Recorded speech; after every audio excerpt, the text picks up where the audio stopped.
पता है गाइस, एक ऐसी टेक्नोलॉजी एग्जिस्ट करती है जो कि आपके एफपीएस को डबल कर सकती है through one click without lowering your graphic settings.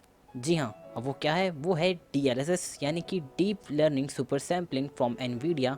मतलब कि 2 दिन पहले तक तो यही थी, लेकिन this another one which is known as AMD's Fidelity FX Super Resolution। So let's talk about it. अब देखिए, ये जो पूरा वीडियो ये मैंने पूरे 5 सेक्शंस में डिवाइड करा है, जिसमें से पहला आता है अप स्केलिंग मेथड। अब देखिए गाइस, एनवीडिया का जो डीएलएसएस है ना, वो एआई और डीप लर्निंग को इस्तेमाल करता है आपकी गेम को एनालाइज करने के लिए, जिनसे आपको रेलिवेंट अप स्केलिंग विजुअल्स मिल सके। लेकिन वो सब कुछ डिपेंड होता है उनके जीपीयू के टेंसर कोड्स के ऊपर। इसी वजह से एनवीडिया के RTX 2000 सीरीज़ या उससे ऊपर के जो लाइनअप हैं वो ही एनवीडिया की डीएलएसएस को सपोर्ट करते हैं।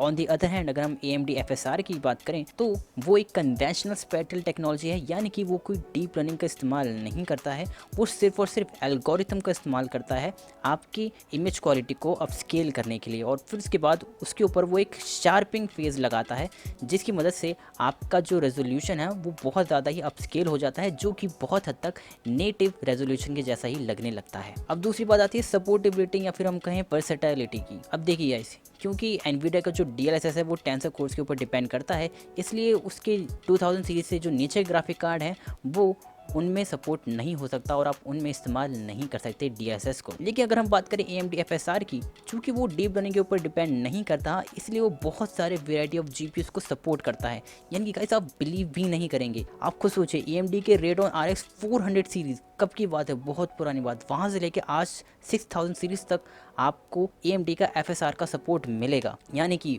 बहुत सारे आपको बेंचमार्क्स मिलने वाले हैं आगे चल के यूट्यूब के ऊपर। और यही बात नहीं कि सिर्फ AMD अपने AMD ग्राफिक कार्ड के ऊपर ही FSR को सपोर्ट करता है, बड़ी बात तो यह है कि वो एनवीडिया के GPUs को भी सपोर्ट करता है। जी हाँ, GTX के 1000 सीरीज़ और 2000 सीरीज़ में आपको AMD का FSR मिलेगा। और यही बात नहीं है, AMD अपने APUs में भी सपोर्ट करता है। उनके सेकंड जेन के जो APUs हैं वो उनमें आपको FSR का सपोर्ट मिलेगा। तो एक बहुत ही कमाल की बात हो सकती है, और मैं देखना चाहूँगा कि आखिर वो कैसा परफॉर्मेंस देंगे आप। चौथा आता है मोड्स। अब देखिए, ये जो AMD का FSR है 4 मोड आपको प्रोवाइड करवाता है, जिसमें से सबसे पहला आता है परफॉर्मेंस, फिर बैलेंस, फिर क्वालिटी और फिर अल्ट्रा क्वालिटी। और ये आप कहिए कि ये असेंडिंग ऑर्डर में है। जी हाँ, कि परफॉर्मेंस में आपको सबसे कम इमेज क्वालिटी मिलेगी और अल्ट्रा क्वालिटी में आपको सबसे ज़्यादा इमेज क्वालिटी मिलेगी। लेकिन हाँ, परफॉर्मेंस भी आपको डिसेंडिंग ऑर्डर में मिलेगी। अगर मैं क्वालिटी प्रीसेट की बात करूँ तो वहाँ पे आपको 2964 बाई 1662 पिक्सल का इनपुट रेजोल्यूशन मिलेगा।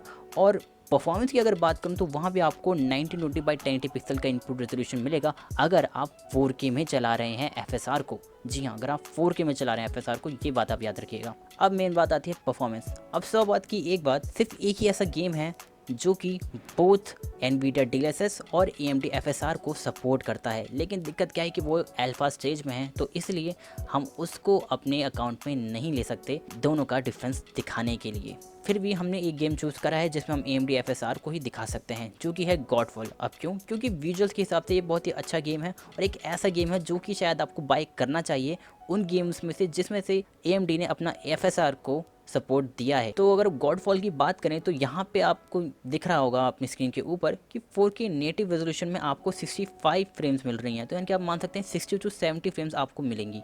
और अगर हम बात करें अल्ट्रा क्वालिटी की, FSR का जो सबसे फर्स्ट मोड है अल्ट्रा क्वालिटी, उसमें आपको 93 FPS मिल रहे हैं। तो ये बात याद रखिए, पता है कितना डिफरेंस मिल रहा है आपको? 67% का डिफरेंस मिल रहा है। 65 और 93 बहुत ही नोटिसेबल फ्रेम्स हैं जो आप नोटिस कर सकते हैं अगर आपके पास 120 हर्ट्ज या उससे ऊपर का रिफ्रेश रेट वाला मॉनिटर है। तो अगर परफॉर्मेंस में आप चले जाते हैं तो देखिए ऑलमोस्ट 200% का डिफरेंस मिलता है आपको। और AMD खुद कहता है कि FSR आपको परफॉर्मेंस मोड में 2.4 टाइम्स तक का डिफरेंस प्रोवाइड करवा सकता है in compare to its native resolution. अब लास्ट में बात आ जाते हैं कि आखिर मेरे क्या थॉट है इनके ऊपर। देखिए, AMD जो है बहुत ही अच्छा काम करा है उन्होंने, लेकिन मुझे लगता है वो थोड़ा सा ओवरबोर्ड चले गए हैं। क्यों? अब देखिए, मैं ये बताता हूँ। अब स्केलिंग टेक्नोलॉजीज जो हैं, चाहे DLSS की बात करें चाहे FSR की बात करें, दोनों ही इसलिए बनी है कि अगर आप अपने गेम को 2K या उससे ऊपर पे चला रहे हैं, जबकि 4K पे ही होता है, लेकिन 2K भी आप थोड़ा मान सकते हैं। अब 1080p पे तो बिल्कुल भी नहीं चला सकते। 1080p पे आप चलाएंगे तो सबसे वर्स्ट चीज़ होगी जो आप कर रहे हैं, क्योंकि अगर मैं 2K की ही बात करूँ ना, और अगर आप वहाँ पे परफॉर्मेंस मोड में चले जाते हैं तो वहाँ पे आपको FSR 720 पिक्सल को अपस्केल करके देखता है। तो जी हाँ, अगर आप 2K पे भी चलाएंगे ना अपने गेम को तो बहुत ही वियर्ड सा लगेगा अगर आप परफॉर्मेंस मोड पे चले जाते हैं तो इसके ऊपर मैं अभी और बताऊंगा। और मेन बात यह है कि AMD ने अपने APUs में भी FSR का सपोर्ट दिया है। अब देखिए APUs जो हैं वो तो 1080 पिक्सल लो या मीडियम सेटिंग में ही आपको गेम खेला सकते हैं, और उसमें भी आपको 60 फ्रेम्स तो बिल्कुल नहीं मिलेंगे, 30 to 40 फ्रेम्स ही मिलेंगे। और उसमें भी अगर आप FSR लगा देते हैं तो फिर आप खुद सोचिए ना, भले ही आप अल्ट्रा क्वालिटी पे भी चलाएं उस पर भी लेकिन आपको बहुत ज़्यादा FPS मिल जाएगा, लेकिन आप खुद सोचिए बहुत ज़्यादा आपको दिक्कत होगी अगर विजुअल्स की बात करें, क्योंकि जितना ज़्यादा आप FSR को या DLSS को यूज़ करते हैं आपके जो विजुअल्स हैं वो बहुत ज़्यादा सॉफ्ट होने लगते हैं और बहुत ज़्यादा आपको वियर्ड शेडोज़ दिखने लगती हैं, जैसे कि अगर आपके जो हेयर्स हैं आपके कैरेक्टर्स के। और अगर हम बात करें डेडिकेटेड ग्राफिक कार्ड्स की तो मैं यही कहूँगा कि अगर आप 4K पे FSR को यूज़ करते हैं तो मैं कहूँगा कि आप क्वालिटी तक ही जाइएगा, क्वालिटी के बियॉन्ड मत जाइएगा। मुझे लगता है उसमें आपको थोड़ी सी दिक्कत आ सकती है, हालांकि आप बैलेंस तक भी जा सकते हैं, मैं उसमें ये नहीं कह रहा। 4K में शायद से आपको ना दिख पाए, अगर आप अच्छा खासा स्पेस बनाए रखते हैं अपने मॉनिटर और अपनी आंखों के बीच में तो आप बैलेंस तक भी जा सकते हैं, लेकिन मैं रिकमेंड करूँगा क्वालिटी तक ही जाइएगा। और अगर 2K की बात करें तो अल्ट्रा क्वालिटी तक ही जाइएगा, उससे नीचे जाना ही नहीं है आपको, क्योंकि जितना ज़्यादा आप नीचे जाएंगे उतना ज़्यादा कम रेजोल्यूशन को वो अपस्केल करेगा और उतना ज़्यादा आपको नोटिसेबल वो दिखने लगेगा। अच्छा गाइस, अगर आपको ठीक से नहीं पता DLSS के बारे में तो मैंने एक वीडियो बनाया था एंटी एजिंग के ऊपर, और वहाँ पे मैंने DLSS को भी थोड़ा समझाया है, तो आप इस वीडियो को देख सकते हैं जो मैं यहाँ पे आपको सजेस्ट कर रहा हूँ। और मैं आई बटन में भी एक वीडियो दे रहा हूँ, वो भी आप चेक कर सकते हैं अगर आप चेक करना चाहते हैं तो। और इस वीडियो में बस इतना ही, मैं मिलता हूँ फिर आपसे एक अगले वीडियो में।